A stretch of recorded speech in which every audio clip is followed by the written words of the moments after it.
या आंदोलनाच्या यशस्वी नियोजनासाठी आपण सर्वजण एकत्र आलेलो आहे। तसेच बैठकीपूर्वी आपण रितसर महापुरुषांना व्यासपीठावरील सर्व मान्यवरांना करतो। आज नारायणची जयंती झाली आहे, तरी या दोन्ही महापुरुषास माल्यार्पण करून अभिवादन करावे। जय ओबीसी, जय ओबीसी।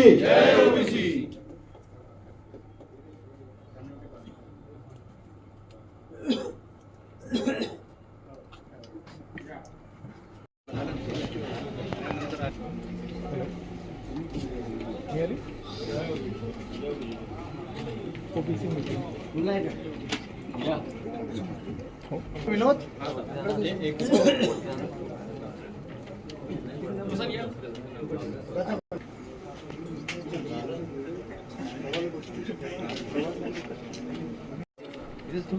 समोर चेअर खाली नको ठेवा, माझ्या मागे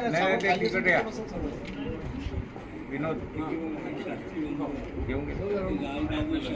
बसा, पहिले खुर्चीवर बसावे।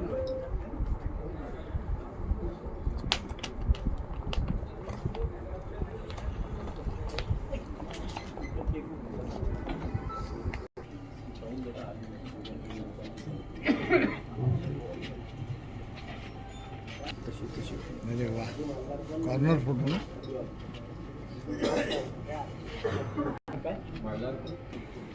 या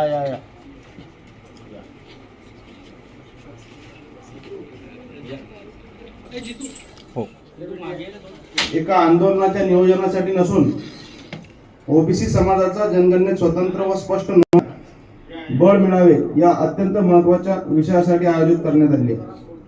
आगामी जनगणनेत ओबीसी समाजासाठी स्वतंत्र कॉलम असावा ही जय ओबीसी, जय ओबीसी, राष्ट्रीय ओबीसी महासंघाचा विजय असो, राष्ट्रीय ओबीसी महासंघाचा विजय असो, राष्ट्रीय ओबीसी महासंघाचा विजय असो। जय ओबीसी, जय ओबीसी। ओबीसीचा स्वतंत्र कॉलम झालाच पाहिजे, जर या जनगणनेत ओबीसीचा स्वतंत्र कॉलम ओबीसीला आपले हक्क अधिकार ओबीसीला आपले हक्क अधिकार राष्ट्रीय अध्यक्ष रत्नमालाताई पिसे व्यासपीठावर उपस्थित।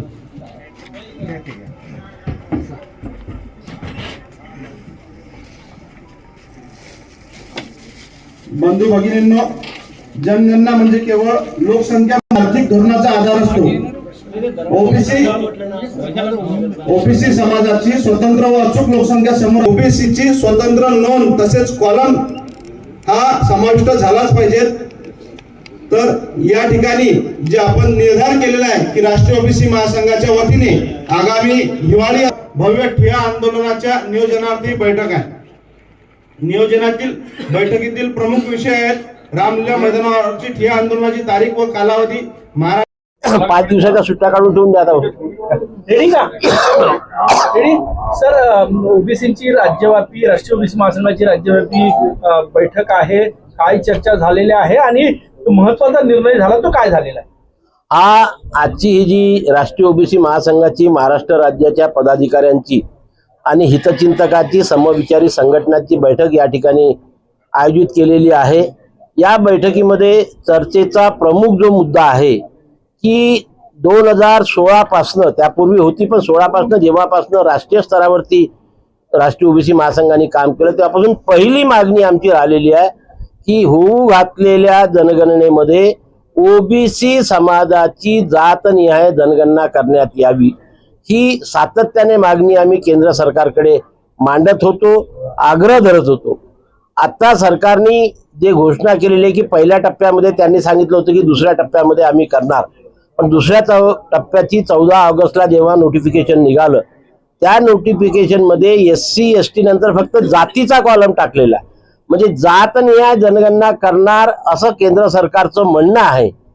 परंतु आमची जी मागणी होती की ओबीसी समाजाची जातनिहाय जनगणना करण्यात यावी, आज या देशामध्ये हा 60% वर असलेला ओबीसी समाज याच्याकरता ज्याप्रमाणे SCचा कॉलम आहे, STचा कॉलम आहे, त्याचप्रमाणे ओबीसीचा सुद्धा कॉलम असावा आणि नंतर जातीचा कॉलम टाकावा. हा ओबीसीचा कॉलम समाविष्ट करून जर केंद्र सरकारने जनगणना केली तरच ओबीसी समाजाला न्याय मिळू शकतो, अन्यथा या ओबीसी समाजाला न्याय मिळू शकत नाही. आणि म्हणून होऊ घातलेल्या जनगणनेमध्ये जी 40 प्रश्नाची प्रश्नावली घोषित केलेली आहे त्याच्यात प्रश्न क्रमांक 10 मध्ये SC ST आणि जातीच्या ऐवजी SC ST OBC आणि जात अशा प्रकारची दुरुस्ती करून जनगणना करण्यात यावी ही आग्रहाची मागणी घेऊन आम्ही डिसेंबरमध्ये जेव्हा लोकसभेचं हिवाळी अधिवेशन सुरू राहील त्या अधिवेशनाच्या कालावधीमध्ये रामलीला मैदानावरती या देशातील ओबीसींना संघटित करून त्या ठिकाणी आम्ही ठिय्या आंदोलन करणार आहोत आणि केंद्र सरकारला या जनगणनेच्या 40 प्रश्नामध्ये 10व्या क्रमांकामध्ये ओबीसीचा कॉलम समावेश करण्याकरता बाध्य करणार आहोत अशी आमची सध्याची भूमिका आहे. या एका मागणीसोबत केंद्रामध्ये ओबीसी मंत्रालय सुरू करावं आणि नॉन क्रिमिलेटची मर्यादा 2017 पासून वाढवली नाही आहे, ती 20 लाखापर्यंत वाढवावी. या 3 प्रमुख मागण्या घेऊन आम्ही त्या ठिकाणी ठिय्या आंदोलन करणार. सर, मागणी एकच आहे, ओबीसींची जातीनिहाय जनगणना करावी, परंतु महाराष्ट्रात ओबीसींच्या वेगवेगळे गट जे आहेत ते वेगवेगळ्या बैठका घेत आहे. वडेट्टीवारांच्या नेतृत्वात संभाजीनगर मुंबईत बैठक, तुम्ही मोठे ओबीसी नेते तुमच्या नेतृत्वात. मागणी एक असताना नेते का विभागलेले आहे, ते एकत्र येऊन का मागणी करत नाही, लढत का नाही? नाही, मी जसं आता आपल्याला सांगितलं की 60% ओबीसी आहे. हा 60% ओबीसीचं नेतृत्व कोणती एक संघटना करू शकत नाही. आणि म्हणून मी तर म्हणतो जेवढ्या जास्त संघटना पुढे येतील तेवढ्या आमच्याकरता चांगली गोष्ट आहे की सर्वांच्या नेतृत्वा म्हणून जेव्हा ते डोके मोजल्या जातील तेव्हा 60% ओबीसी आहे हे कळेल. आणि म्हणून जास्तीत जास्त संघटनेने पुढे यावं आणि एकमेव मुद्दा की होऊ घातलेल्या जनगणनेमध्ये ओबीसीचा स्वतंत्र कॉलम असावा हा एकमेव मुद्दा घेऊन जर सर्व लोक एकत्रित आले आणि हिवाळी अधिवेशनामध्ये रामलीला मैदानावर दिल्लीला एकत्रित झाले, नेतृत्व कोणी करावं ते त्यांनी ठरवावं, पण ओबीसी समाजाने त्या ठिकाणी संघटित होऊन एकत्र यावं हीच माझी ओबीसी समाजाला आवड आहे. ओबीसी समाज चिंतेत आहे कारण की जरांगे पाटील आरपारची लढाई लढण्यासाठी निघालेले आहे. या बैठकीत ही पण चर्चा अपेक्षित आहे का? नाही, ती चर्चा होतेच आणि आज सुद्धा त्याच्यावरती चर्चा होणार. की मी काल परवा पण आपल्याशी बोललो की आता जरांगे पाटील काय मागतात आम्ही त्याच्याकडे लक्ष देणं बंद केलेलं आहे. ते जे काही मागतात त्याच्याकडे सरकार का कोणत्या दृष्टीने पाहतात त्याच्याकडे आम्ही लक्ष ठेवून आहोत की सरकार त्यांच्या असंविधानिक मागण्या मान्य करण्याच्या तयारीत असून आमच्या ओबीसीच्या संविधानिक अधिकार किंवा आरक्षणाला धोका देते का, सरसकट कुणब्यांचे प्रमाणपत्र देतो असं जाहीर करते का, किंवा ओबीसी मधून आरक्षण देते असं घोषित करतो का, या सरकारच्या भूमिकेकडे आम्ही लक्ष ठेवून आहोत. आणि ज्या दिवशी अशा प्रकारचा कुठला तरी विचार सरकारच्या मनामध्ये आहे हे आमच्या लक्षामध्ये येईल त्या दिवशी हा संपूर्ण महाराष्ट्रातील 60% ओबीसी सर्वांना एकत्रित येऊन आपल्या संविधानिक आणि अधिकार आणि आरक्षणाकरता आरक्षित बाध्य ठेवण्याकरता संरक्षित ठेवण्याकरता सज्ज आहे. कालही सज्ज होता, आजही आणि उद्याही राहणार आहे.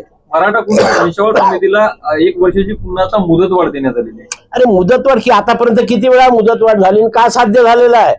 तर किती मुदतवाढ दिली तरी जे काही नियम ठरलेले आहेत ते नियम ते तोडू शकत नाही. की जसं मी तुम्हाला सांगितलं 31 जुलैला सरकारने जी आकडेवारी घोषित केली मराठवाड्यामध्ये 49,000 नोंदी सापडलेल्या आहेत.